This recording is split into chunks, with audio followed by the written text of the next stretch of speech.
ఈ మహానాడు సభా వేదిక నుంచి ప్రమాణం చేస్తారు. నారా చంద్రబాబు నాయుడు అను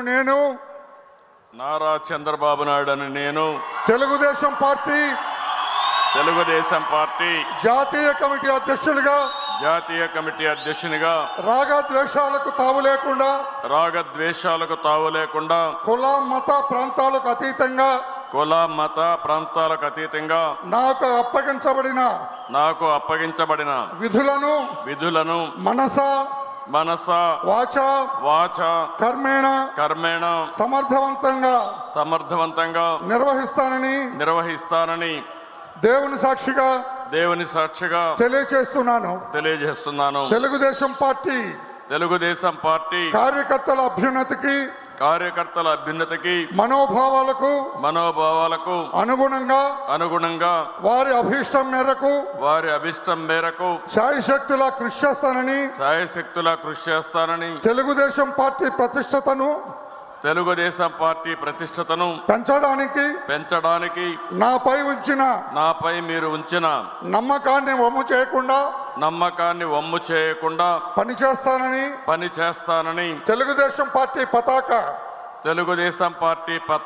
దేశం నలుమూలలా రెపరెపలాడేటట్లుగా అవిశ్రాంతంగా కృషి చేస్తానని విజ్ఞానవంతమైన ఆదర్శవంతమైన సుసంపన్నమైన సమాజ స్థాపనకు ఆర్థిక అసమానతలు తొలగించి రాష్ట్రాల సమగ్రాభివృద్ధికి శక్తి వంచన లేకుండా కృషి చేస్తానని తెలుగుదేశం పార్టీ జాతీయ అధ్యక్షునిగా ప్రమాణం చేస్తున్నాను. Thank you very much sir. నా జీవితంలో ఇదొక మరపురాని రోజు సార్.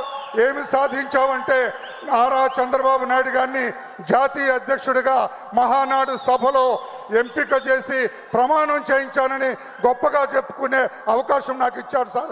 శిరస్సు వంచి నమస్కారం చేస్తున్నా. Thank you. అందరికీ నమస్కారం.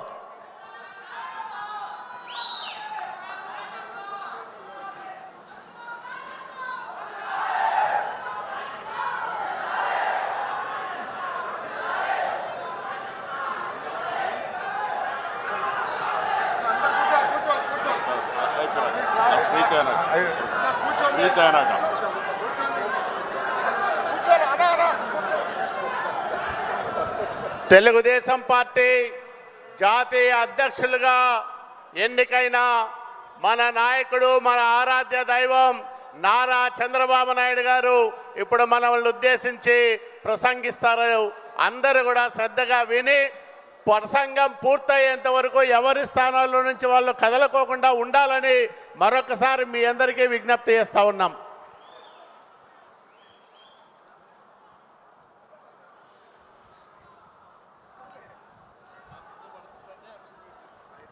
అందరికీ మనస్ఫూర్తిగా నమస్కారాలు. 95 నుంచి ఇప్పటి వరకు మళ్ళీ 2 ఏళ్లకు జాతీయ అధ్యక్షునిగా నన్ను మీరందరూ ఎంపిక చేసుకున్నారు. ఈ సందర్భంగా నా ఎంపికకు సహకరించిన ప్రతి ఒక్కరిని పేరు పేరున మనస్ఫూర్తిగా నమస్కారాలు, అభినందనలు, శుభాభినందనలు, ధన్యవాదాలు. ఇది ఒక చరిత్ర. ఇన్ని సంవత్సరాలుగా పార్టీ అధ్యక్షుడిగా ఉంటూ పార్టీని సమర్థవంతంగా నడిపించడానికి భగవంతుడు నాకు ఎంత శక్తి ఇస్తే అంత శక్తిని ఉపయోగించుకొని పనిచేశాను. ఈరోజు మళ్ళీ 2 సంవత్సరాలు మీరందరూ కలిసి నా మీద ఉంచిన నమ్మకాన్ని నిలబెట్టుకుంటానని మరొక్కసారి ప్రతి ఒక్క నాయకుడికి, కార్యకర్తకు విజ్ఞప్తి చేస్తున్నాను. వేదికపై నుండే నాయకులు కానీ, ఈరోజు ఈ జనరల్ బాడీకి వచ్చిన నాయకులందరికీ కూడా మనస్ఫూర్తిగా ధన్యవాదాలు తెలియజేసుకుంటూ, మీరు నా మీద ఒక బాధ్యత పెట్టారు. ఈ బాధ్యత నా ఒక్కడి వల్ల సాధ్యం కాదు. నా బలం బలగం తెలుగుదేశం పార్టీ, ముఖ్యంగా ఇక్కడ ఉండే నాయకత్వం అని చెప్పి కూడా నేను మీకు తెలియజేసుకుంటున్నా. మీరు నిన్న ఈరోజు ఏ స్ఫూర్తి అయితే ఇచ్చారో, ఎంత బ్రహ్మాండంగా అయితే మీరు సహకరించారో మీ సహకారం చూస్తున్నాను. నా జీవితంలో ఎప్పుడూ చూడని విధంగా కడప మహానాడు జరిగింది. ఎన్నో మహానాడులు చేశాం. కడప మహానాడు అన్ని మహానాడుల కంటే ప్రత్యేకమని మరొకసారి మీ అందరికీ విజ్ఞప్తి చేస్తున్నాను. ఈ మహానాడుకు కారణమైనటువంటి కడప జిల్లా నాయకత్వాన్ని, రాష్ట్ర నాయకత్వాన్ని మనస్ఫూర్తిగా అభినందిస్తున్నా. ఇక్కడ అరేంజ్మెంట్స్ కానీ, ఇక్కడ చేసిన ఏర్పాట్లు కానీ చాలాసార్లు చూసాం, కానీ ఇంత మెజెస్టిక్గా ఎప్పుడు రాలేదు. అదే సమయంలో కార్యకర్తల్లో పట్టుదల చూశాను, నాయకుల్లో పట్టుదల చూశాను. నిన్న ఉదయం నుంచి మిమ్మల్ని చూస్తున్నాను. ఏ ఒక్కరు కూడా కదలకుండా ఉదయం నుంచి సాయంత్రం వరకు బ్రహ్మాండంగా శ్రద్ధ పెట్టిన మిమ్మల్ని అందరినీ పేరు పేరున మనస్ఫూర్తిగా అభినందిస్తున్నాను. నిన్నంతా కూడా అర్థవంతమైన చర్చలు జరిగాయి. ఏదైతే 6 శాసనాలు, అదే సమయంలో రాబోయే 40 సంవత్సరాలకు ఒక ప్రణాళిక, ఈ రెండు కూడా చూసినప్పుడు నాకు ఏమాత్రం అనుమానం లేదు. తెలుగు వారి చరిత్ర ఉన్నంత వరకు తెలుగుదేశం పార్టీ ఉంటుంది.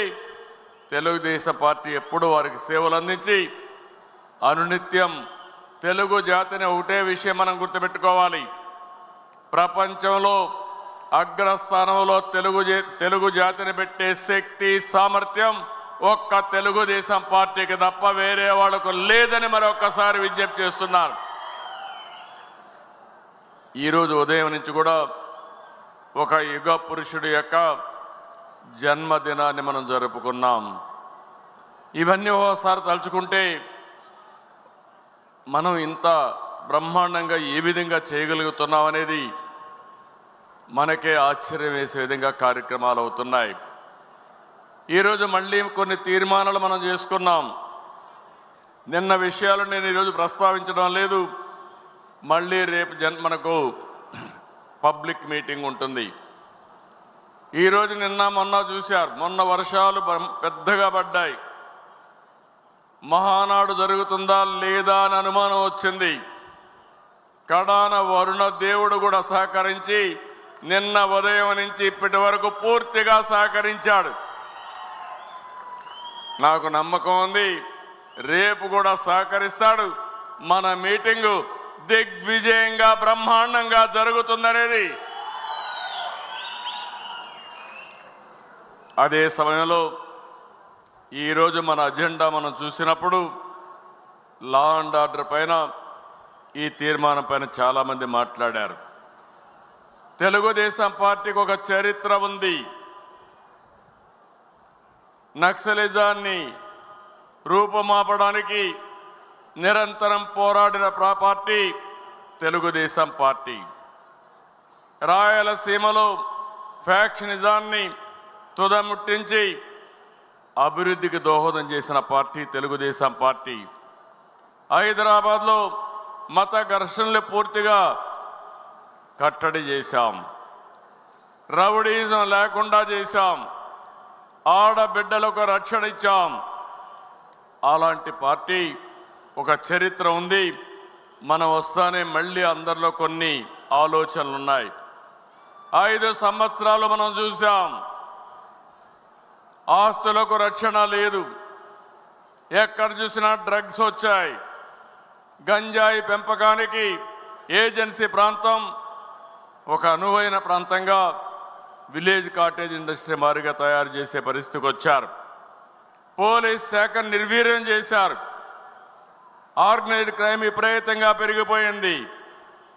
కడాన ఏ స్థాయికి వెళ్ళిపోయారంటే ఆనాటి ఒక ప్రభుత్వంలో ఉండే అధినేతే, బాబా అప్పట్లో అధినేత కాదు కానీ అపోజిషన్ ఉండే వ్యక్తి బాబాయిని చంపి ఆ హత్య మన మీదేసి అధికార దుర్వినియోగం చేసి తప్పించుకోవడానికి ప్రయత్నం చేసే పరిస్థితికి వచ్చారు.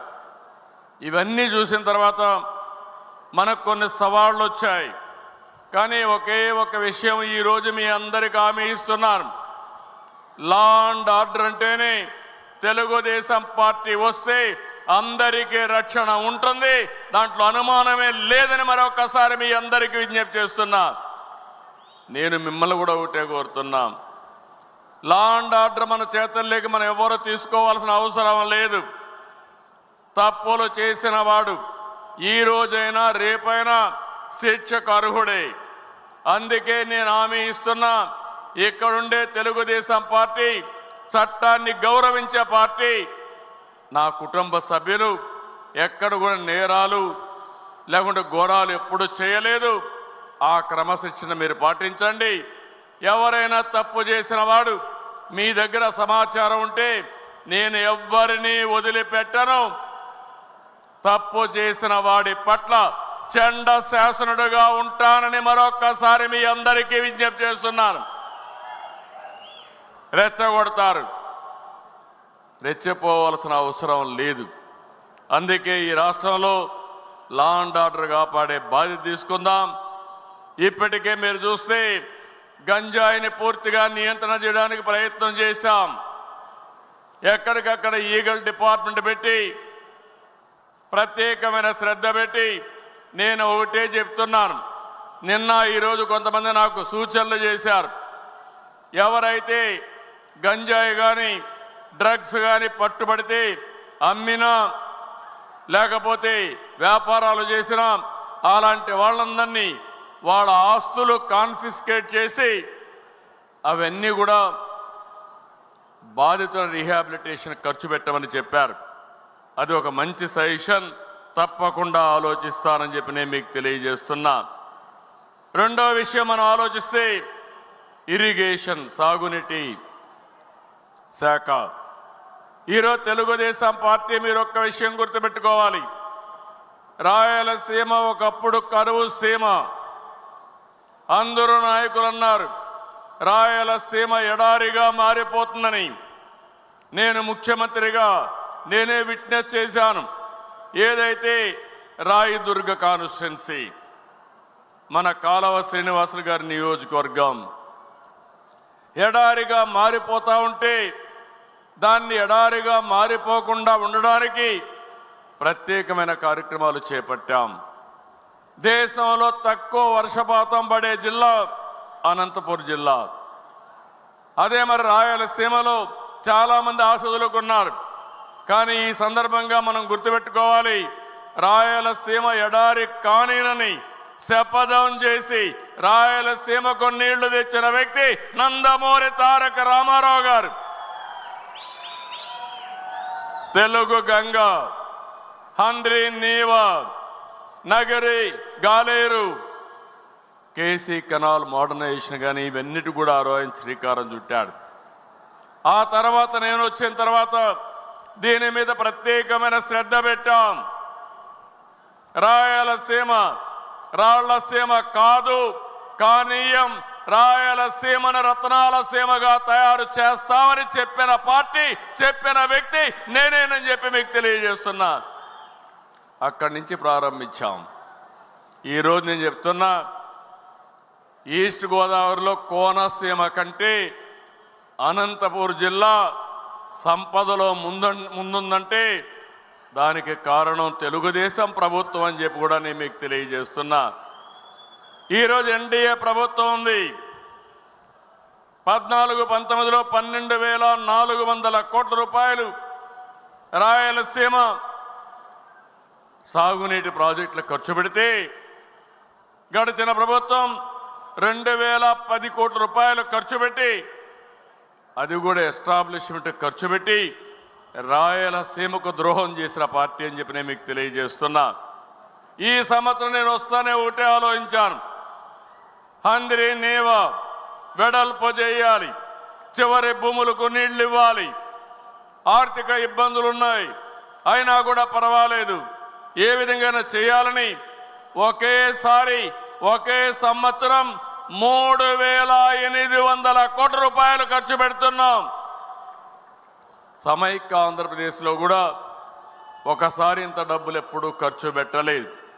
పోలవరం తర్వాత ఇంత డబ్బులు ఖర్చు పెట్టిన ప్రాజెక్టు హంద్రీ నీవా అని మీకు తెలియజేస్తున్నా. రాయలసీమలో మైక్రో ఇరిగేషన్, ఎందుకంటే ఈరోజు రాయలసీమలో నీళ్లు తక్కువ ఉన్నాయి. అలాంటప్పుడు 1 ఎకరాకు వాడే నీళ్లు 2.5 ఎకరాలకు వాడచ్చని మైక్రో ఇరిగేషన్కి ప్రాధాన్యత ఇచ్చాం. ఆర్థిక ఇబ్బందులు ఉన్నాయంటే 90% సబ్సిడీ ఇచ్చి ఇక్కడ ముందుకు తీసుకుపోయామని చెప్పి కూడా నేను మీకు తెలియజేస్తున్నా. ఈ రాయలసీమలో ఈరోజు బ్రహ్మాండంగా అభివృద్ధి అయిందంటే, హార్టికల్చర్ వచ్చిందంటే, ఆదాయం పెరిగిందంటే దానికి కారణం ఎన్డీఏ తెలుగుదేశం ప్రభుత్వం తప్ప వేరే వాళ్ళు కాదని చెప్పి నేను మీకు తెలియజేస్తున్నా. ఇలాంటి కార్యక్రమాలు తీసుకుని ఇవే కాకుండా మీరు చూస్తే ఎక్కడికక్కడ పూల సుబ్బయ్య వెలుగొండ కానీ అదే మాదిరిగా మిగిలిన అన్ని కూడా పూర్తి చేయడానికి ముందుకు పోతున్నాం. వెలుగొండ పూర్తి చేస్తాం. ఇంకో పక్క మీరు చూస్తే పోలవరాన్ని పూర్తి చేసే బాధ్యత తెలుగుదేశం ప్రభుత్వాన్ని, ఎన్డీఏ ప్రభుత్వాన్ని. 2027 డిసెంబర్ నాటికి వీలైతే జూన్కి పోలవరాన్ని పూర్తి చేసి జాతికి అంకితం చేస్తామని హామీ ఇస్తున్నాం. అది ఒకసారి అయితే దాని తర్వాత ఏం చేయాలని ఆలోచించినప్పుడు పోలవరం నుంచి బనక చెర్ల వరకు నీళ్లు తేగలిగితే పెద్ద చరిత్ర, చాలా డబ్బులు అవుతుంది. 80,000 కోట్లు కావాలి. అయితే నా ఆలోచన ఎప్పుడు కూడా చిన్నగా ఉండవు. ఎట్టి పరిస్థితుల్లో పెద్దవి చేసి ఈ చరిత్ర మార్చాలనేది నా సంకల్పం. కేంద్రంతో మాట్లాడా, వాళ్ళు కూడా ఇంట్రా రివర్లన్నీ రాష్ట్రంలో నీళ్లన్నీ అనుసంధానం చేయమని, నదులు అనుసంధానం చేయమని కేంద్రం కూడా ముందుకొచ్చే పరిస్థితికి వచ్చారు. వాళ్ళు ఆమోదించే పరిస్థితి కూడా వస్తుంది, రావాలని ఆశిస్తున్నా. దీనికి 3 ఫేసెస్ కింద, 1 పోలవరం నుంచి కృష్ణా నదికి నీళ్లు తేవడం, 2 కృష్ణా నది నుంచి బొల్లాపల్లికి నీళ్లు తేవడం, 3 బొల్లాపల్లి నుంచి బనక చెర్లకు నీళ్లు తేవడం. 3 విడతలుగా ఇది వచ్చే పరిస్థితి వస్తుందని చెప్పి కూడా నేను మీకు తెలియజేస్తున్నా. ఈరోజు ఈ 3 జరిగినప్పుడు రాష్ట్ర ముఖ చిత్రమే మారుతుంది. అదే సమయంలో వంశధార నుంచి గోదావరి నదులు అనుసంధానం చేస్తాం. అప్పటికి మీరు చూస్తే వంశధార శ్రీకాకుళంలో ఒరిస్సా బార్డర్లో ఉంటే అక్కడి నుంచి నీళ్లు వస్తే పెన్నా నది అనుసంధానం అయితే మీరు ఒక్కసారి ఊహించినప్పుడు నదుల అనుసంధానం పూర్తిగా సంపూర్ణం అవుతుంది. ఈ నదుల అనుసంధానం చేసి తెలుగు నేలపైన జలహారతి ఇచ్చి ఈ తెలుగు తల్లి రుణం తీర్చుకుంటారని మరొక్కసారి మీ అందరికీ విజ్ఞప్తి చేస్తున్నా. కొంతమంది అంటున్నారు ఎవరికి అనుమానాలు అవసరం లేదు, ఆంధ్రప్రదేశ్ రాష్ట్రం చివరి రాష్ట్రం కాబట్టి ఎక్కడ నీళ్లు వచ్చినా మన తర్వాత సముద్రంలోకి వెళ్తాయి. పోలవరం తర్వాత రాజమండ్రి తర్వాత సముద్రం తప్ప వేరే మార్గం లేదు. అలాంటప్పుడు సముద్రంలోకి పోయే నీళ్లు మనం వాడుకుంటే ఈ నీళ్ల వల్ల తెలంగాణకు కూడా లాభం ఉంటుంది తప్ప ఎవరికి నష్టం లేదు. ఇక్కడ బీఆర్ఎస్ అయితే ఏదో నష్టం వచ్చినట్టు మాట్లాడుతున్నారు. నేను ఆ రోజు కూడా ఏదైతే వాళ్ళు ప్రాజెక్టు కట్టినప్పుడు గోదావరి పైన నేను ఎప్పుడు కూడా అబ్జెక్ట్ చేయలేదు. నా ఆలోచన ఒకటి, తెలంగాణ కానీ ఆంధ్రప్రదేశ్ రాష్ట్రం కానీ నాకు ఎప్పుడు చెప్పాను, 2 కళ్ళను ఆ రోజు చెప్పా, ఈరోజు చెప్తున్నా, హైదరాబాద్ను అభివృద్ధి చేసింది నేనే, ఘంటాపదంగా చెప్పగలుగుతాను. విభజన జరిగిన తర్వాత హైదరాబాద్ తెలంగాణ రాష్ట్రానికి చెందితే నేను గర్వపడ్డాను. ఈరోజు దేశంలోనే ఎక్కువ తలసరి ఆదాయం వచ్చే రాష్ట్రం తెలంగాణ రాష్ట్రం. దానికి నాంది పలికిన వ్యక్తి పార్టీ తెలుగుదేశం పార్టీ. మళ్ళీ నేను ఆలోచించే విధానం, అక్కడ వాళ్ళు చేస్తుంటే ఈ రాష్ట్రం కూడా బాగుపడాలి. 43 సంవత్సరాలుగా 47 సంవత్సరాలుగా నన్ను ఆదరించారు. మీ రుణం తీర్చుకోవాలనే ఉద్దేశంతోనే నేను రాత్రింబగుళ్ళు పనిచేస్తున్నాను. అలాంటి సమయంలో తెలంగాణకు నష్టం జరగదు. గోదావరి నీళ్లు వాళ్ళు ఉపయోగించుకుంటారు. అదే మాదిరిగా అక్కడ మిగిలిన నీళ్లు ఇక్కడ కరువు ప్రాంతమైన రాయలసీమ మిగిలిన ప్రాంతాలు ఉపయోగించుకుంటారు. కడాన నా జీవితాశయం ఒకటే, ప్రతి ఎకరాకు నీళ్లు ఇచ్చి ఆంధ్రప్రదేశ్ రైతాంగం రుణం తీర్చుకోవాలని ఏకైక కోరిక తప్ప వేరే ఆలోచన లేదని మీ అందరికీ విజ్ఞప్తి చేస్తున్నా. ఇంకొక పక్కన కరెంటు విషయంలో పవర్ ఒక విషయం ఆలోచిస్తే, ఒకప్పుడు కరెంట్ ఎప్పుడు వస్తుందో ఎప్పుడు పోతుందో తెలియని పరిస్థితి. నేను 95లో ముఖ్యమంత్రి అయ్యాను. అసెంబ్లీలో ప్రతిరోజు కరెంటు గురించి గొడవలే. ఒకసారి ముఖ్యమంత్రిగా నేనే అసెంబ్లీ వాయిదా వేసుకుని నేరుగా పొలాలు ఎండిపోతా ఉంటే పోయి చూసి వచ్చాను. అప్పుడు అనిపించింది, ఇలాంటి దౌర్భాగ్యం మన దేశానికి ఏంటి, ఏం చేస్తే సమస్య పరిష్కారం అవుతుందని దేశంలోనే మొట్టమొదటిసారిగా పవర్ సెక్టర్ ప్రవేశపెట్టిన పార్టీ 98లో తెలుగుదేశం పార్టీ. దాంతో 2004కి పవర్ సర్ప్లస్కి వచ్చాం. కొంతమంది నన్ను అర్థం చేసుకోలేదు. ఆ రోజు కూడా అపోహలు సృష్టించారు. కానీ 2004లో అధికారం పోయింది. కానీ ఈ రాష్ట్రానికి శాశ్వతంగా పవర్ సమస్య పరిష్కారం చేసిన పార్టీ తెలుగుదేశం పార్టీ.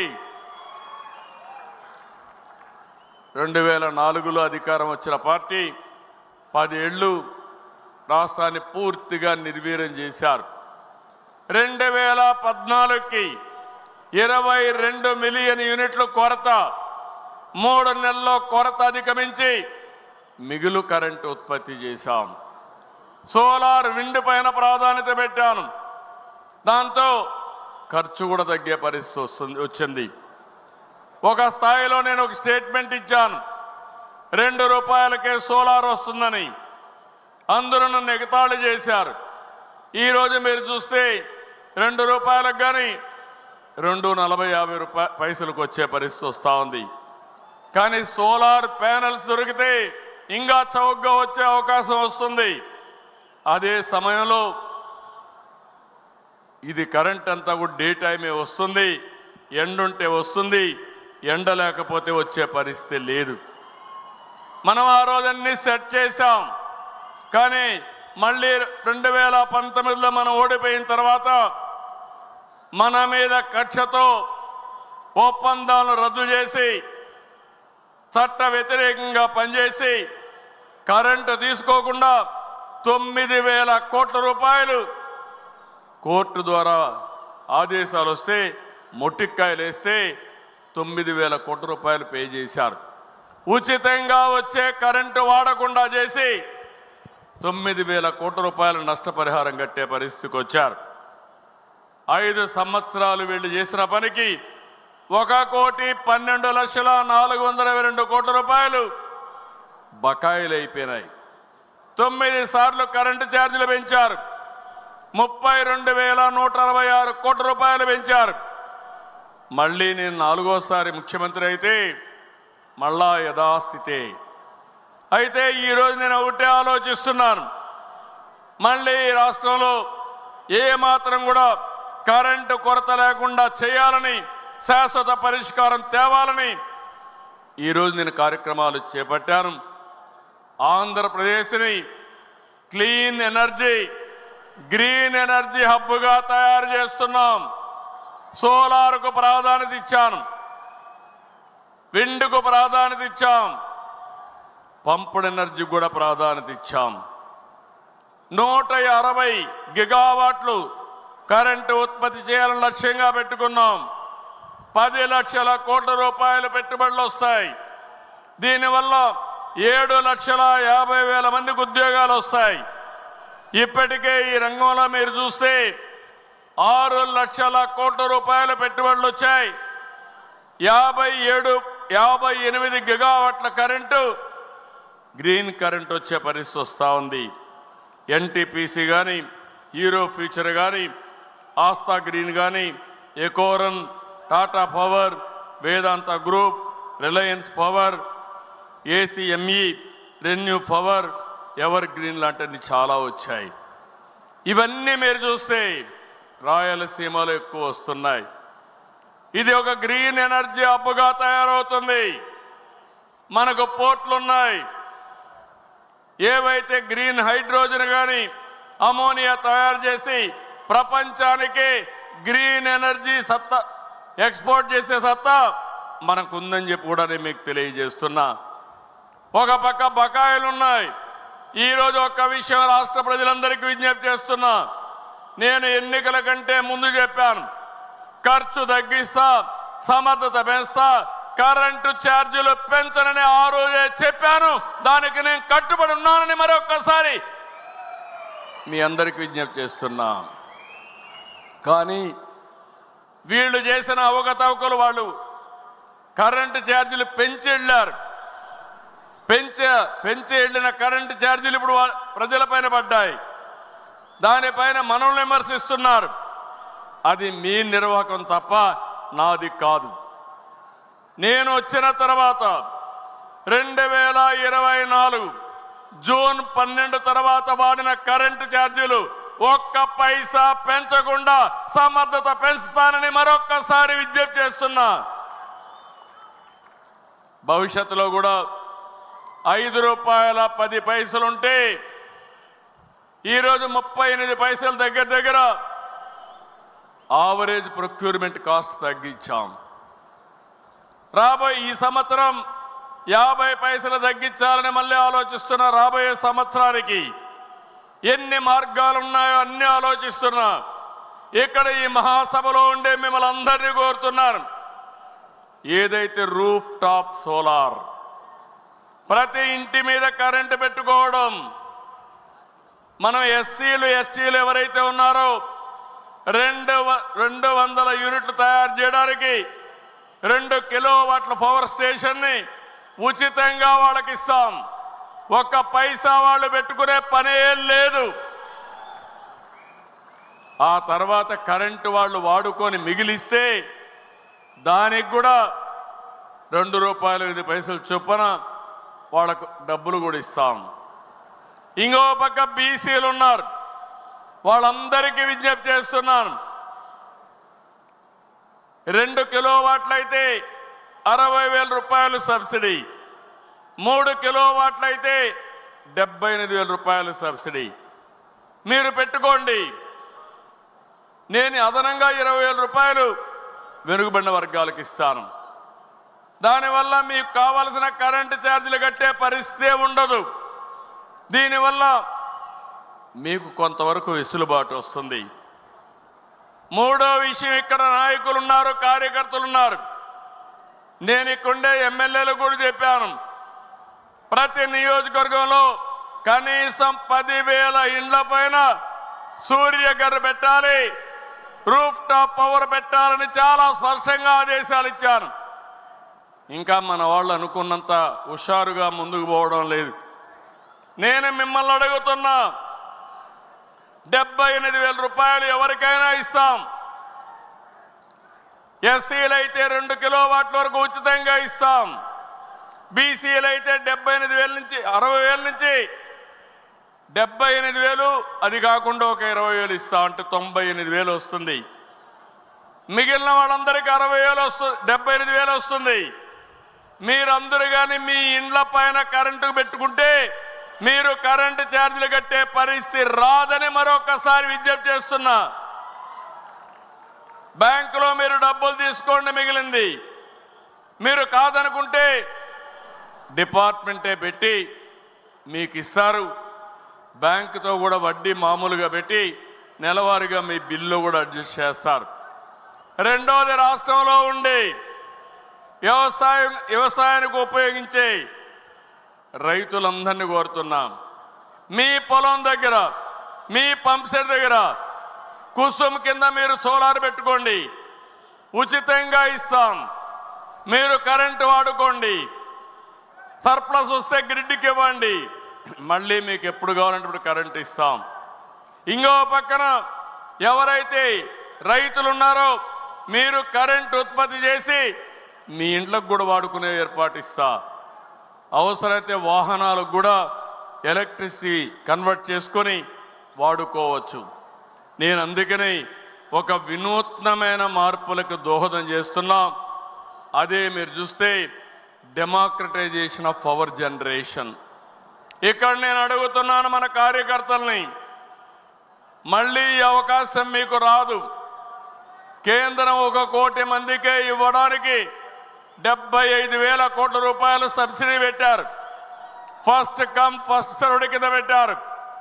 దీన్ని ఒక అడ్వాంటేజ్గా తీసుకోవాలని నా తెలుగు కుటుంబం, నా తెలుగుదేశం పార్టీ కార్యకర్తలు మీ ఇండ్లకంతా పెట్టుకోవాలని మిమ్మల్ని కోరుతున్నాను. సిద్ధమా తమ్ముళ్ళు అని మిమ్మల్ని అడుగుతున్నా. ఎమ్మెల్యేలు కోరుతున్నా, వీళ్ళందరూ సిద్ధంగా ఉన్నారు. మీరు వాళ్ళకు నాయకత్వం ఇవ్వండి. టెండర్లు పిలిచాం, పని అప్పచెప్పాం, మీరు ఏమీ చేయక్కర్లేదు.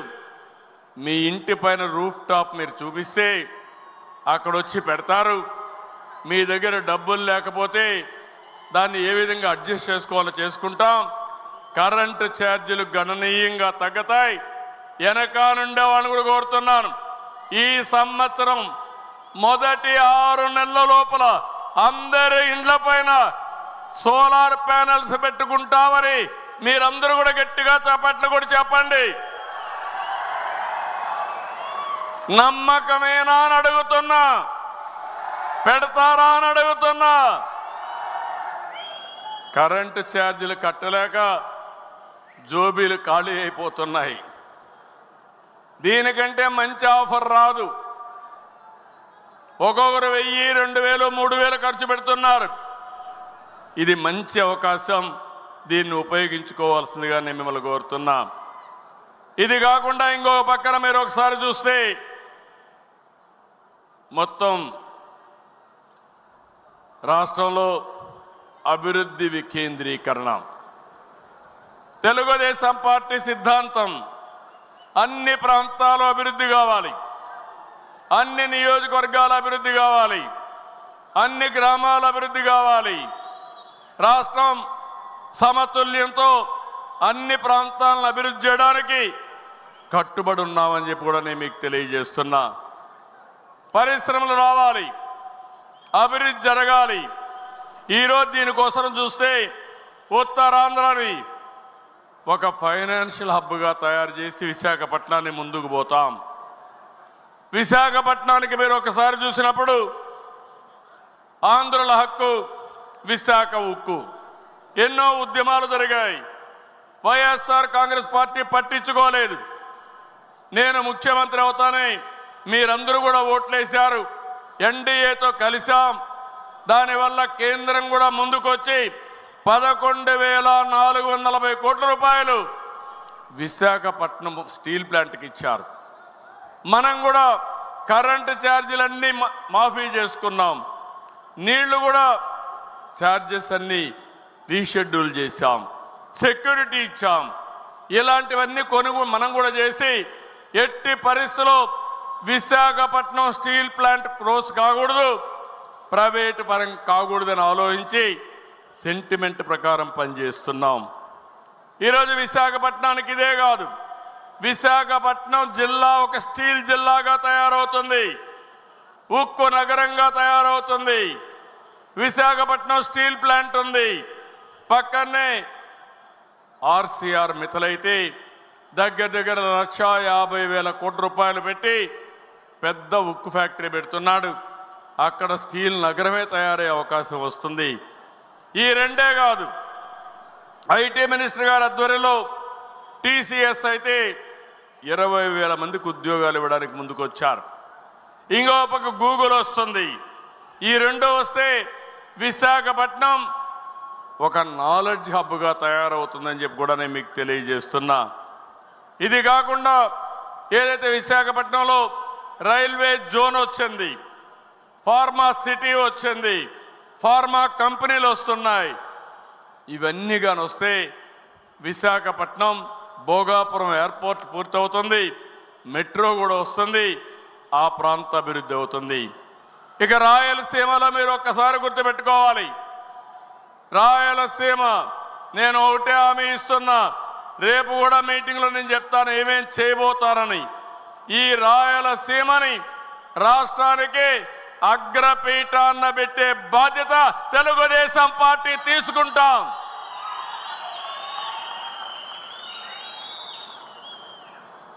మొన్ననే ఈ ప్రభుత్వం వస్తానే కొప్పర్తి, ఓర్వకల్ 2 ఇండస్ట్రీలకి కేంద్రం గ్రాంట్ ఇచ్చారు, టెండర్లు పిలిచాం.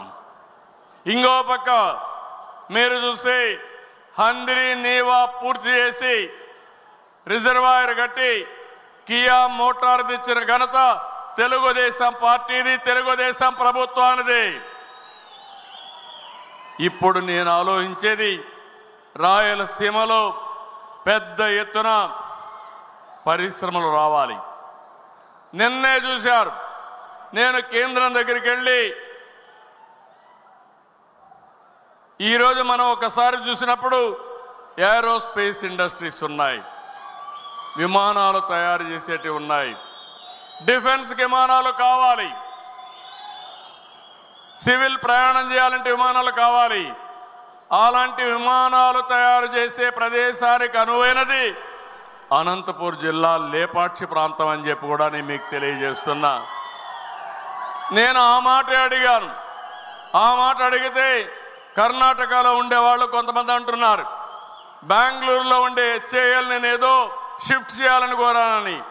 నేను ఎప్పుడూ అలాంటి పనులు చెయ్యను, నా చరిత్రలో అది లేదు. అభివృద్ధికి మారు పేరు తెలుగుదేశం పార్టీ తప్ప వేరే రాష్ట్రాల్లో ఉండే ప్రాజెక్టులు తేవాలను, చెడ్డ పేరు తెచ్చుకోవాలను తెలుగుదేశం పార్టీకి లేదని చెప్పి కూడా నేను మీకు తెలియజేస్తున్నా. అదే మరిగా డిఫెన్స్ ఉంది, ఎన్నో ఇండస్ట్రీస్ వస్తున్నాయి. రాయలసీమలో ఎన్నో ఇండస్ట్రీస్ వచ్చాయి. అందుకే కేంద్ర మంత్రి గారిని కోరాను, 5 ప్రాంతాల్లో 5 డిఫెన్స్ హబ్బులు పెట్టి, ఒకటి నాగాయలంక, దోనకొండ ఒక ప్రాంతం, అనంతపూరు ఆ ఏరియా మొత్తం ఒక ప్రాంతం. ఇక్కడికి వస్తే ఓర్వకల్లో డ్రోన్ సిటీ పెట్టి డిఫెన్స్కి కావాల్సిన డ్రోన్స్ కూడా ఇక్కడ తయారు చేయాలని కోరాను. అదే మరి ఇంకొక పక్కన మీరు చూస్తే విశాఖపట్నం నేవల్ హబ్గా చేసి డిఫెన్స్ ఫ్యాక్టరీస్ అన్ని అక్కడ పెట్టమని కోరాను. ఇవన్నీ వస్తే మన పిల్లలకు ఉద్యోగాలు వస్తాయి, లేటెస్ట్ టెక్నాలజీస్ వస్తాయి. ఇక్కడ చాలామంది స్టార్టప్ కంపెనీలు పెట్టే పరిస్థితి వస్తుంది. ఇంకో పక్క ఎలక్ట్రానిక్ సిటీ లేపాక్షి, ఓర్వకల్ హబ్బుగా చేసుకుని ఇవన్నీ తేవాలని చెప్పి ఆలోచిస్తున్నాను.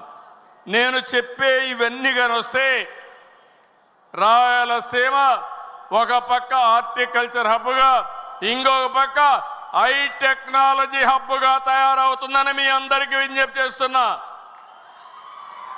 ఇంకో పక్క దేవాలయాలు ఉన్నాయి, తిరుపతి వెంకటేశ్వర స్వామి ఒక దివ్య క్షేత్రం, ప్రపంచంలో అందరూ వస్తారు. దాన్ని ఒక డెస్టినేషన్గా మనం తయారు చేయొచ్చు. శ్రీశైలం ఇంకో పక్క బ్రహ్మాండమైన దివ్యక్షేత్రం. అలాంటి 2 కూడా మనం తయారు చేసుకుంటే దేశంలోనే 2 శక్తి పీఠాలు ఉండేది ఒక్క శ్రీశైలం తప్ప ఎక్కడా లేదు. ఈ 2 కూడా వర్కౌట్ చేసుకుంటాం, ముందుకు పోతాం. ఈరోజు మీ అందరికీ ఒకటే విజ్ఞప్తి చేస్తున్నా, ఏదైతే నేను చెప్పానో దానికి అనుకూలంగా నేను ఎప్పుడు కూడా ఏదో ఒక విధంగా ఈ ప్రాంతాన్ని అభివృద్ధి చేయాలని ఆలోచిస్తున్నాను. నేనే ఆ రోజు ఫౌండేషన్ వేశాను కడప స్టీల్ ప్లాంట్కి. నేను ఫౌండేషన్ వేస్తే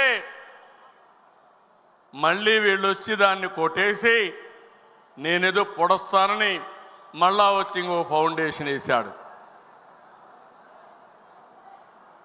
ఇవన్నీ కూడా మీరు ఒకసారి చూస్తే ఇలాంటి లేనిపోని చేసి అసలు ప్రాజెక్ట్ లేకుండా చేసే పరిస్థితి తీసుకొచ్చారు.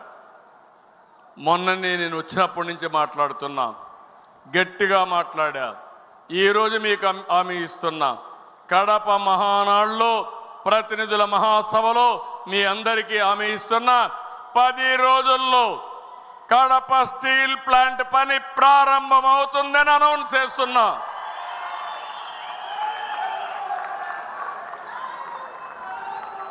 ఫేజ్ 1 4,500 కోట్లు.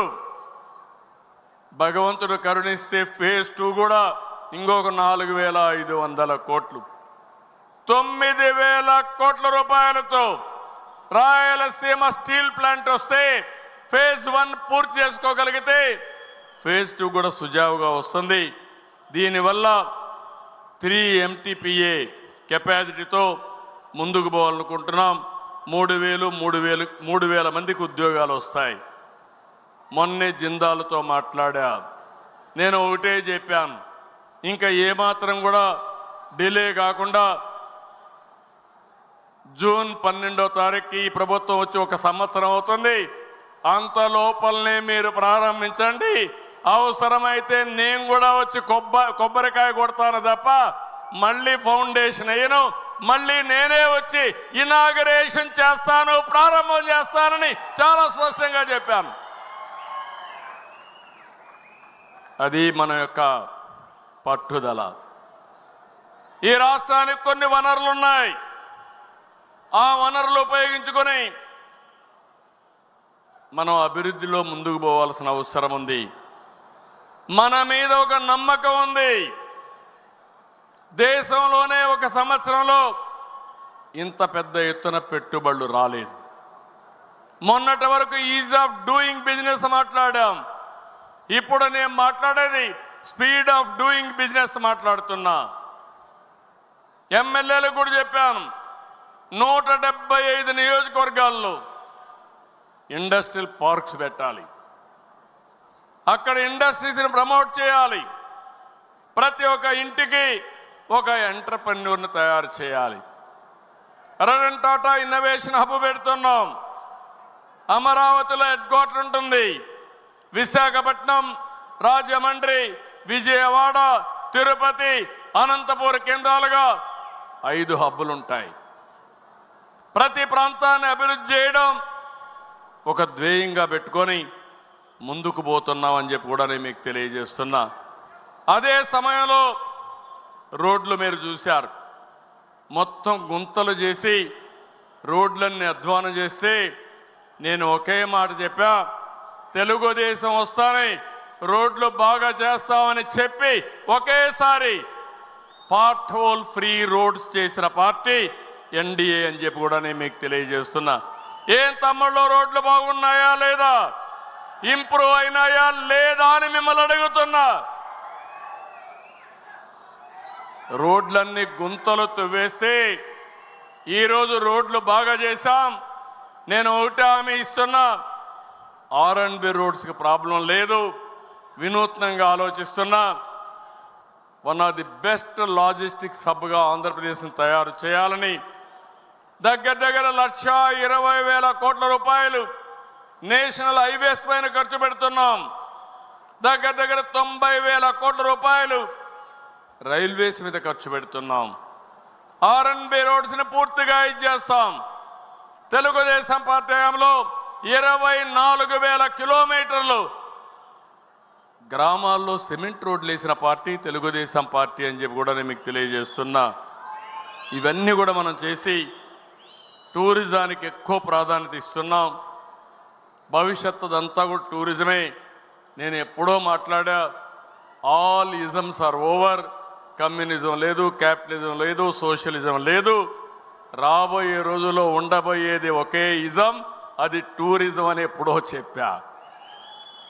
టూరిజం వల్ల ఉపాధి కలుగుతుంది, ప్రతి ఒక్కరికి కూడా ఈజీగా ఉద్యోగాలు వచ్చే అవకాశం వస్తుంది. అందుకనే ఆంధ్రప్రదేశ్ రాష్ట్రంలో రాబోయే రోజుల్లో హోటల్ ఇండస్ట్రీ ఎక్కువ రావాలని ఇక్కడే గండికోట ఉంది. Gandikota one of the most beautiful place. ప్రపంచంలోనే టాప్ 10 బ్యూటిఫుల్ ప్లేసుల్లో గండిపేట ఒకటి. అంత మునుపు అభివృద్ధి ప్రారంభించాం, మళ్ళీ ఆగిపోయింది. నేను ఒకటే మీ అందరికీ హామీ ఇస్తున్నా, గండిపేటని బ్రహ్మాండంగా అభివృద్ధి చేసి మోస్ట్ ఇంపార్టెంట్ పర్యాటక కేంద్రంగా తయారు చేసే బాధ్యత ఈ ప్రభుత్వం తీసుకుంటాం. ఎయిర్పోర్ట్ ఉంది, గండికోట మంచి సీనరిక్ ప్లేస్ ఉంది, పక్కనే శ్రీశైలం ఉంది, పక్కనే ఒంటిమిట్ట ఉంది. ఇవన్నీ అభివృద్ధి చేయడం పెద్ద కష్టం కాదని కూడా మీ అందరికీ తెలియజేస్తున్నా. అదే మరిగా కేంద్ర ప్రభుత్వం కూడా ఇంకో పక్క గండిపేటలో గండికోటలో నేను ఒకటి హామీ ఇచ్చాను. అక్కడికి వెళ్ళినప్పుడు అపోజిషన్లో ఉంటే కృష్ణదేవరాయలు స్టాచ్యూ 100 అడుగుల స్టాచ్యూ గండికోటలో పెడతామన్నాం. 1 సంవత్సరం లోపల దీన్ని కూడా పూర్తి చేస్తామని హామీ ఇస్తున్నాను. కేంద్రం చాలా వరకు అన్ని విషయాల్లో సహకరిస్తున్నారు. మనం కూడా నిధులు తెచ్చుకుంటున్నాం. ఎప్పుడు నేను పోయినా, ఢిల్లీకి పోయినా రాష్ట్ర ఆర్థిక పరిస్థితి గురించి చెప్తూనే వారు ఏ విధంగా నిధులకు సహకరిస్తారో అవన్నీ చెప్పి తీసుకొస్తున్నాం. ఈరోజు మీరు చూస్తే పోలవరానికి 12,500 కోట్లు ఇచ్చారు, అమరావతికి 15,000 కోట్ల రూపాయలు అరేంజ్ చేశారు. విశాఖపట్నం జోన్ పూర్తి అయింది. రైల్వే లైన్లు ఇప్పుడే చెప్పాను. గ్రీన్ ఎనర్జీకి ఎన్ని కావాలంటే అన్ని సూర్యగారు ఇస్తున్నారు. 2,000 మెగావాట్లు కుసుము కింద ఇచ్చే పరిస్థితికి వచ్చారు. ఇంకో పక్క గ్రీన్ ఎనర్జీ అంతా కూడా ట్రాన్స్మిషన్ కావాలంటే 28,000 కోట్లు అడిగాం. అది కూడా ఇవ్వడానికి ముందుకు వచ్చారని చెప్పి కూడా నేను మీకు తెలియజేస్తున్నా. ఈరోజు ఇవన్నీ చేసి రాబోయే రోజుల్లో మనందరం గుర్తుపెట్టుకోవాల్సింది, ఒక మంచి సమయంలో ఒక అవకాశం వచ్చింది. 5 ఏళ్ళు నష్టపోయాం.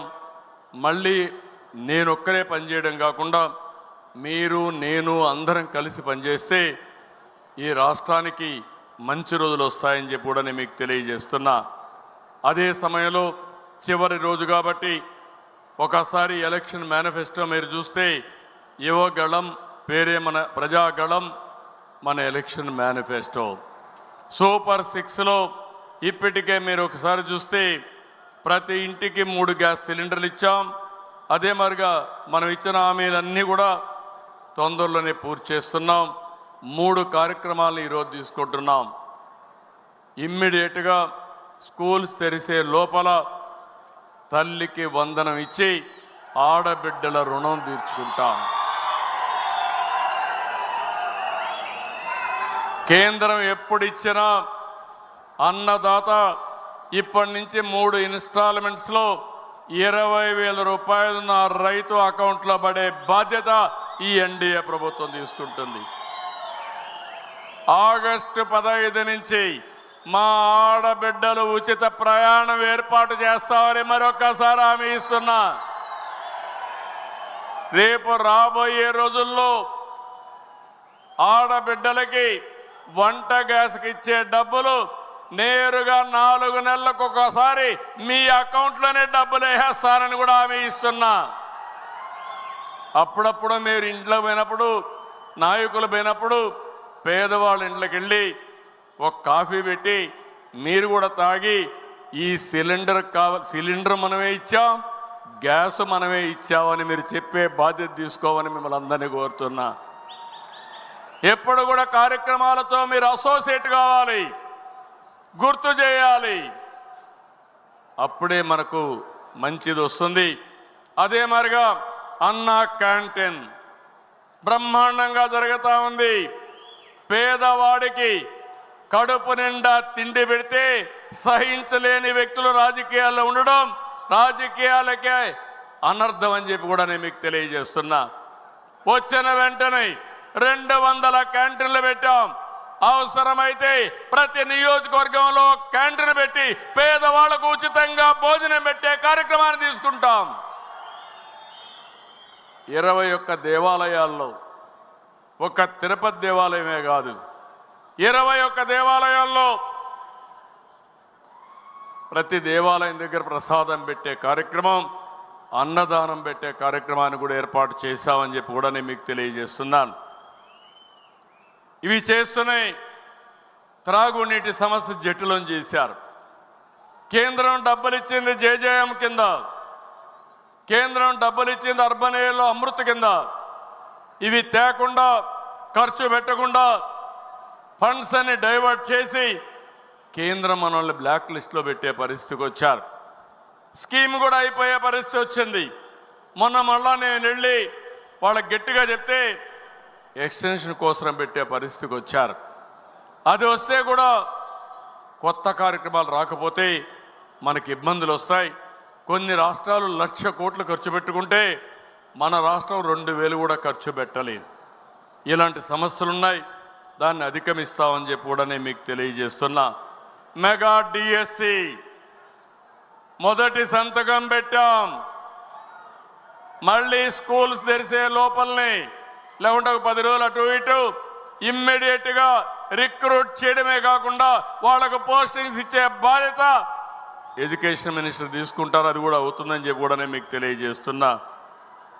ఇదే కాకుండా ఈరోజు మీరు చూస్తే చాలా వరకు బీసీలందరికీ ఈరోజు మనం తీసుకొచ్చింది దామాషా ప్రకారం ఆర్థికంగా, రాజకీయంగా, సామాజికంగా గుర్తింపు తీసుకొస్తామని పెట్టాం. ఇది కూడా మనం చేస్తామని చెప్పి కూడా నేను మీకు తెలియజేస్తున్నా. చేనేత ఉత్పత్తులపై జిఎస్టీ రియంబర్స్మెంట్కి ఆర్డర్ ఇచ్చాం. పవర్ లూములకి 500 యూనిట్లు ఇచ్చాం. హ్యాండ్లూములకి 200 యూనిట్లు ఇచ్చాం. నాయి బ్రాహ్మణులు దేవాలయాల్లో పనిచేస్తూ ఉంటే వాళ్ళందరికీ 25,000 రూపాయలు గౌరవ వేతనం, దేవాలయాల్లో అదనంగా ఒక ట్రస్ట్ బోర్డు మెంబర్గా వేశాం. గీత కార్మికులకి చరిత్రలో మొట్టమొదటిసారిగా ఎక్కడైతే షాపులు ఉన్నాయో 10% షాపుల్ని గీత కార్మికులకు కేటాయించిన ప్రభుత్వం తెలుగుదేశం ప్రభుత్వం, ఎన్డీఏ ప్రభుత్వం అని విజ్ఞప్తి చేస్తున్నా. మత్స్యకారులకు 20,000 ఇచ్చాం. 217 రద్దు చేశాం. స్వర్ణకారుల కార్పొరేషన్ తీసుకొచ్చాం. ఇంకొక పక్క ఉద్యోగస్తులందరూ గౌరవంగా పనిచేసే విధంగా నెల మొదటి తారీఖున వాళ్ళకందరికీ జీతాలు ఇస్తున్నాం, పెన్షన్లు ఇస్తున్నాం. పాడి రైతులకు ఇది చేశాం. ఇంకొక పక్కన భోగాపురం ఎయిర్పోర్ట్ పేరు అల్లూరి సీతారామరాజు కింద పెట్టి మనం ముందుకు పోయాం. సామాజిక భద్రత పింఛన్లు 4,000, 6,000, 10,000, 15,000 రూపాయలు ఇచ్చే ఏకైక ప్రభుత్వం తెలుగుదేశం ప్రభుత్వం అని చెప్పి కూడా నేను మీకు తెలియజేస్తున్నా. ఎస్సీ వర్గీకరణ చరిత్ర, ఈ విషయం మీరు గుర్తుపెట్టుకోవాల్సిన అవసరం ఉంది. ఇది సామాజిక న్యాయం. ఆ రోజు నేను 96లో చేశాను. చేసిన తర్వాత కొన్ని సంవత్సరాలు అనుభవించారు. ఆ తర్వాత మీరు చూస్తే ఆనాటి ప్రభుత్వం కాపాడలేకపోయారు.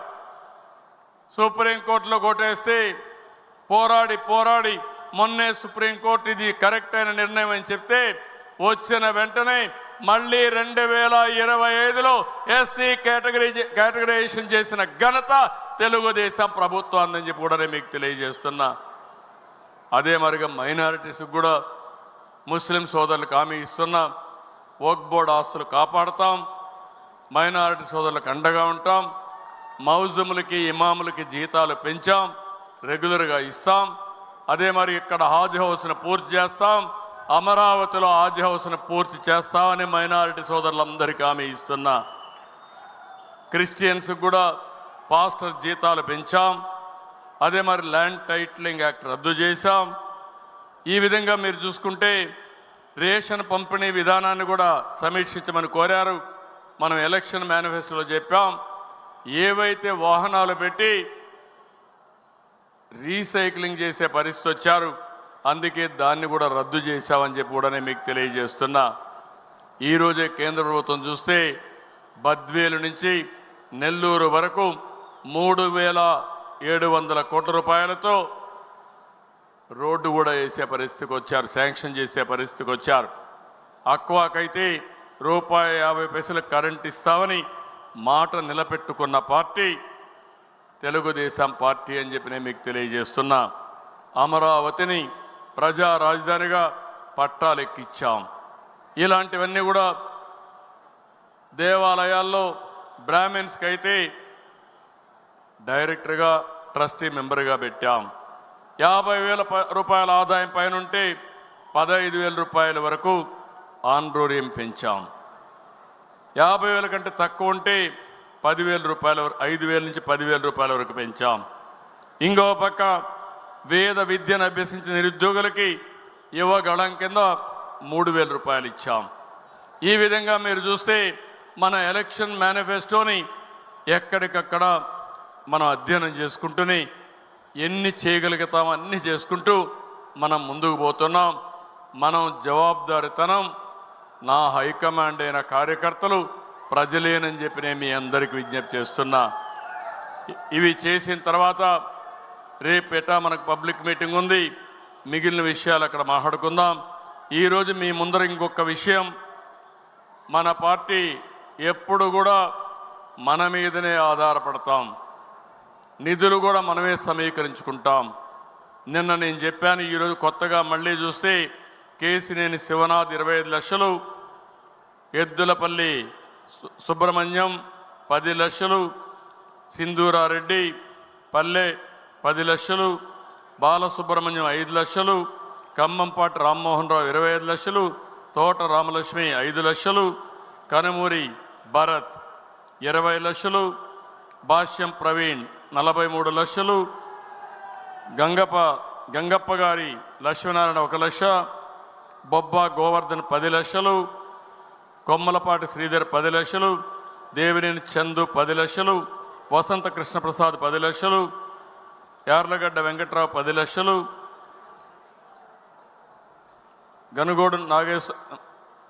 గంగోడు నాగేశ్వరరావు 2 లక్షలు, రాజు సుధాకర్ 25 లక్షలు, మల్లికార్జున 5 లక్షలు, మారుతి చౌదరి 10 లక్షలు, గొట్టిపాటి లక్ష్మి 5 లక్షలు, వి మారుతి చౌదరి 10 లక్షలు, వెంకట సత్యనారాయణ కోగంటి 1 లక్ష.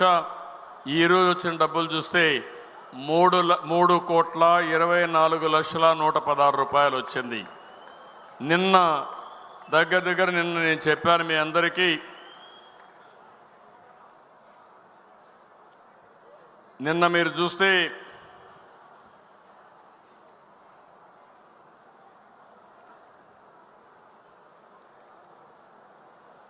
₹21,90,1,03,8 రూపాయలు వచ్చింది. మొత్తం కలిసి నిన్న ఈరోజు ఇంకొకరు కూడా ఈరోజు 5 లక్షల రూపాయలు రావు వెంకటేశ్వరరావు ఇచ్చారు, వారికి కూడా అభినందనలు. ఈరోజు మొత్తం మీరు ఒకసారి చూస్తే ఈ మహానాడులో 25,14,1,464 రూపాయలు మన కార్యకర్తలు ఇచ్చారు. దీనికి అదనంగా 5 లక్షలు వచ్చింది. ఇది ఒక చరిత్ర. మన ఖర్చులకే కాకుండా కొంత డబ్బుల్ని మళ్ళీ మనం ఉపయోగించుకునే విధంగా ఈ కార్యక్రమానికి శ్రీకారం చుట్టారు. వారందరికీ మనస్ఫూర్తిగా అభినందనలు. తెలుగుదేశం పార్టీ ఏర్పాట్లపైన ఫుడ్ దగ్గర నుంచి, క్లీనినెస్ దగ్గర నుంచి, మీ వసతుల దగ్గర నుంచి నిన్న ఈ రోజంతా ఫీడ్బ్యాక్ తెప్పించాం. తీర్మానాలు పాస్ చేసిన దాని మీద, సబ్జెక్ట్ మీద కూడా అసెస్ చేశాం. ఈరోజు మీరు చూస్తే ప్రజాభిప్రాయం మహానాడు అయితే చాలా బాగా వచ్చింది. 68% నుంచి ఒక్క మరుగుదొడ్లు పరిశుభ్రంగా ఉన్నాయంటే అవి మాత్రం రేటింగ్ తక్కువ ఉంది, 50% వచ్చింది.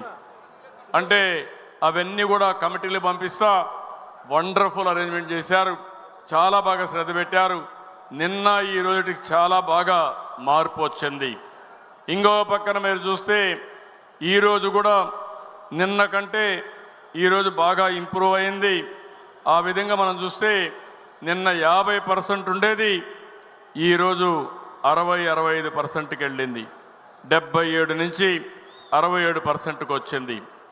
తీర్మానాలపైన మహానాడులో ప్రజాభిప్రాయం చేస్తే విధ్వంసం నుంచి పునర్నిర్మాణం వైపు అడుగులంటే 73 నుంచి 68% ముగ్గురికి. ఇంకో పక్కన రాష్ట్ర అభివృద్ధికి కేంద్ర సహకారం చంద్రశేఖర్ గారు మాట్లాడితే పెమ్మసాని 72%. ఇంకో పక్కన యోగా ఆంధ్రప్రదేశ్ మాట్లాడినటువంటి సాంబశివరావుకి 70%. ఇది కాకుండా ఇంకొక పక్కన రాష్ట్రంలో అభివృద్ధి వికేంద్రీకరణ కింద మొత్తం చూస్తే 71, 69, 71 ముగ్గురికి కూడా చాలా బాగా వచ్చాయి. ఇంకో పక్క మౌలిక సదుపాయాల్లో రాష్ట్ర ముఖ చిత్రం మాట్లాడితే 71, 70. రాష్ట్రం విధ్వంసం నుంచి పునర్నిర్మాణం వరకంటే 73 నుంచి 68. విద్యుత్ రంగంలో విప్లవాత్మక మార్పులు 72 నుంచి 66. సమగ్ర సాగునీటి ప్రణాళిక ఉజ్వల భవిష్యత్తు కింద 73 నుంచి 69 వరకు వచ్చింది. అంటే నేను ఒకటే మీ అందరికీ ఇంప్రెస్ చేస్తున్నాను, నేను ఏ విషయం కూడా మీ అభిప్రాయాలు తీసుకుంటున్నా. రెండోది, మీలో ఎవరెవరు ఎట్ట పని చేస్తున్నారో ప్రజాభిప్రాయం తీసుకుంటున్నా. ఫైనల్గా ప్రజలు మెచ్చిన పాలన, తెలుగుదేశం పార్టీ కార్యకర్తలు శభాష్ అని కాళ్ళరెత్తుకొని తిరిగే విధంగా పరిపాలన ఇవ్వాలన్న ఆలోచన. అందుకే పింఛన్ ఇస్తే ప్రజాభిప్రాయం తీసుకుంటున్నాను. రెండో పక్కన టెక్నాలజీ ఆడిట్ చేస్తున్నాను, ఇంట్లో కూర్చొని ఇచ్చాడా ఎక్కడిచ్చాడా అని. ఇలాంటి వినూత్నమైన కార్యక్రమాలు చేస్తూ ప్రజాహిత పాలన చేయాలని, ప్రజలు ఎప్పుడూ మెచ్చుకునే విధంగా ఉండాలని, ఎక్కడ జీరో కరప్షన్ ఉండాలని ఇలాంటి కొన్ని సంకల్పాలతో ముందుకు పోతున్నాం. నేను ఇక్కడ ఉండే కార్యకర్తలందరినీ కోరుతున్నాం, రేపు ఎటు మనం పబ్లిక్ మీటింగ్లో ఉంటాం, కానీ నేను మిమ్మల్ని కోరేది మీరందరూ కూడా పూర్తిగా సహకరించండి. ఆంధ్రప్రదేశ్ రాష్ట్రాన్ని పరిపాలనలో, పాలనా విధానాల్లో నెంబర్ 1 రాష్ట్రంగా తయారు చేసే బాధ్యత, ఉత్తమ రాష్ట్రంగా తయారు చేసే బాధ్యత మనం తీసుకుంటామని చెప్పి తెలియజేసుకుంటూ, దీనికి పూర్తిగా సహకరిస్తామని గట్టిగా చప్పట్లు కొట్టి హర్షాన్ని, ఆమోదాన్ని తెలియజేయండి. మహానాడు 2 రోజులు బాగా జరిగింది, అర్థవంతంగా జరిగింది. ఇంకా మెరుగుపరుచుకోవడానికి అవకాశాలు ఉన్నాయి. బాగా జరిగిందనే వాళ్ళందరూ కూడా చప్పట్లు కూడా చెప్పండి, బాగా జరిగిందని.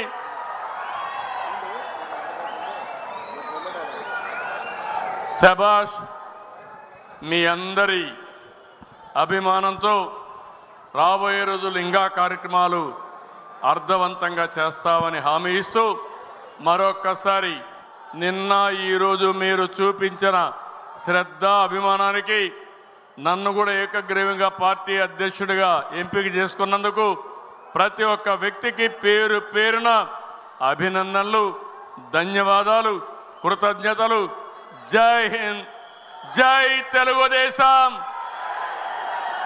గట్టిగా జై తెలుగుదేశం, జై Telugu Desam. NTR Amar high, NTR, NTR, NTR. Thank you. దయచేసి ఒక్కొక్కరుగా సార్ను కలవాల్సిందిగా విజ్ఞప్తి చేస్తా ఉన్నాం. మీ స్థానాల్లో కూర్చుంటే సార్